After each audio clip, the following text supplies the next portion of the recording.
मोदी जी घबराए हुए हैं। आपने देखा जो ट्रेड डील 4 महीने से रुकी हुई 4 महीने से कुछ बदला नहीं। किसी न किसी कारण जो मैं जानता हूं नरेंद्र मोदी जानते हैं। नरेंद्र मोदी जी ने कल शाम उस डील को साइन कर दिया। नरेंद्र मोदी जी पर प्रेशर है, भयंकर प्रेशर है। नरेंद्र मोदी जी का जो इमेज का गुब्बारा है, जो हजारों करोड़ रुपए लेकर बनाया गया था, वो फूट सकता है। इशू ये नारावाने की स्टेटमेंट नहीं है, ये साइड शो है और वो भी जानते हैं, मैं भी जानता हूं। मेन बात यह है कि हमारे प्रधानमंत्री को कॉम्प्रोमाइज कर दिया गया है। किसने किया है, कैसे किया है, ये हिंदुस्तान की जनता को सोचना है।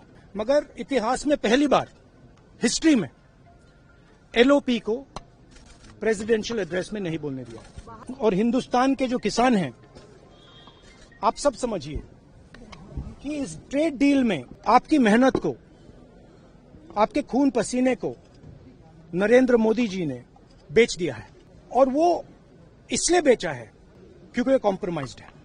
सिर्फ आपको नहीं बेचा है, देश को बेचा है। इसीलिए मुझे वहां नहीं बोलने देना है। नरेंद्र मोदी जी डरे हुए हैं क्योंकि जिन लोगों ने उनकी इमेज बनाई है, वो अब उस इमेज को फोड़ने लगे हैं। Opposition is only asking for clarity. We don't know what the deal contains. We have Mr. Trump's tweet and we have Mr. Modi's tweet. Is that enough in a parliamentary democracy? Shouldn't the government come and explain to the people of India what's in the deal? We have no idea. We would love to celebrate good news if it is good news. But please give us the details and we know whether we should. America का गेहूं हिंदुस्तान में बिकेगा, America के milk products Hindustan में बिकेंगे, तो हिंदुस्तान के किसान का क्या होगा? हिंदुस्तान के किसान के हकों को मंडी में बोली लगाकर बेच के मोदी सरकार और भाजपा क्या साबित करना चाहती है?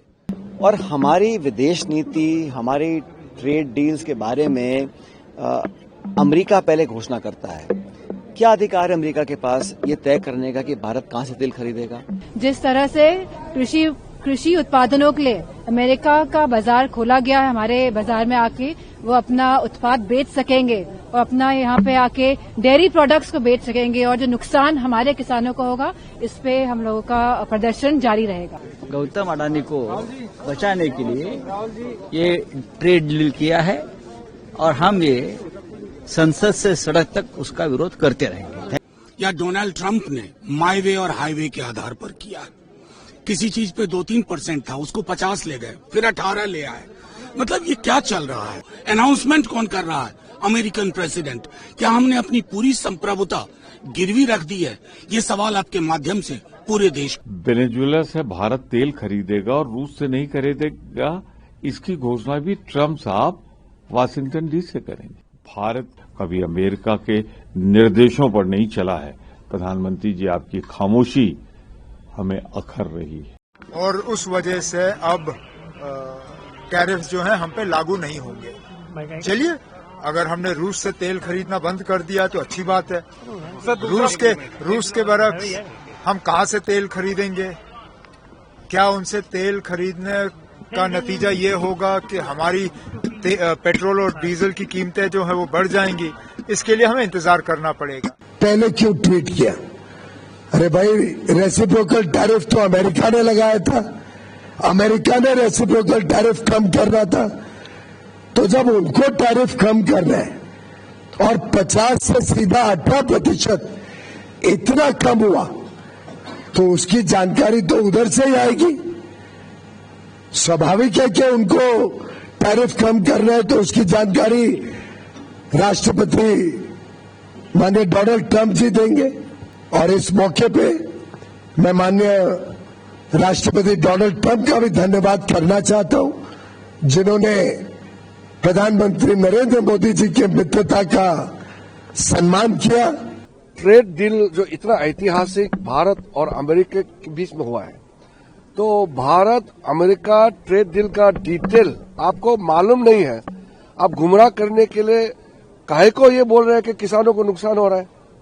ये कांग्रेस पार्टी झूठ फैलाने का आदत छोड़ देना चाहिए। और कल जिस तरीके से अमेरिका के साथ भी जो विपक्ष एक बड़ा हथियार बना के फिरता था कि आपकी वैश्विक कूटनीति, डिप्लोमेसी आपकी नहीं काम कर रही है, पर प्रधानमंत्री जी ने धैर्य, संयम रखते हुए देश दुनिया को तो बताया, विपक्ष को भी मौन रहकर एक करारा जवाब देने का काम किया। सबसे बड़ा लाभ हमारे विभाग के मत्स्य पालन से है। हमारा श्रिम्प जो है, झींगा मछली जिसको कहते हैं, वो पूरे अमेरिका के बाजार पर निर्भर था। तो इससे हमारे एक्सपोर्टर्स में, देश के लोगों में बहुत ही खुशी का माहौल है। अमेरिका ने टैरिफ बढ़ाया था तो खुश थे वो लोग, लेकिन आज जब सही मायने में खुश होना चाहिए कि यूएस इंडिया ट्रेड डील एक इतिहास रचने वाले हैं। इससे पहले mother of all trade deals European union के साथ हुई, इंग्लैंड यूनाइटेड किंगडम के साथ हुई, उन पर भी खुशी मनाने की बजाय विपक्ष प्रश्न चिन्ह खड़ा करता रहा। 18% टैरिफ के साथ युवाओं, किसानों और एमएसएमई के लिए नए अवसर खुलेंगे। मजबूत भारत अमेरिकी साझेदारी से निवेश, नवाचार और रोजगार सृजन को गति मिलेगी। कहे थे 50% वो घट करके 18% हो गए हैं। ये ऑफ कोर्स बहुत अच्छी खबर है भारत के लिए, हमारे एक्सपोर्टर्स के लिए, भारत में नौकरियों के लिए। तो मेरे ख्याल से बहुत अच्छा एक खबर है देश की इकोनॉमी के लिए। ट्रेड डील की पूरी जानकारी नहीं है तो कोई प्रतिक्रिया उनको देने से बचना चाहिए। मैं टैरिफ 50% था और टैरिफ वो 18% घट करके हुआ है, तो ये मोदी है तो मुमकिन है। यूरोपियन यूनियन के सारे देशों के साथ मदर ऑफ ऑल डील हुआ, तो इसका संकेत क्या है? प्रधानमंत्री मोदी जी की अगुवाई में भारत दुनिया की एक बड़ी आर्थिक ताकत बन रहा है। देखिए, किसी भी विषय को बिना किसी आधार के झूठ बोल करके खड़ा करने का प्रयास करना, तो ये जो परिस्थिति, ये जो स्थिति बनी है, ये अब मुझे लगता है कि देश की जनता ने तो इस बात को समझ लिया। तभी कांग्रेस पार्टी धीरे धीरे सिमटते अब हाशिए पे चली गई है।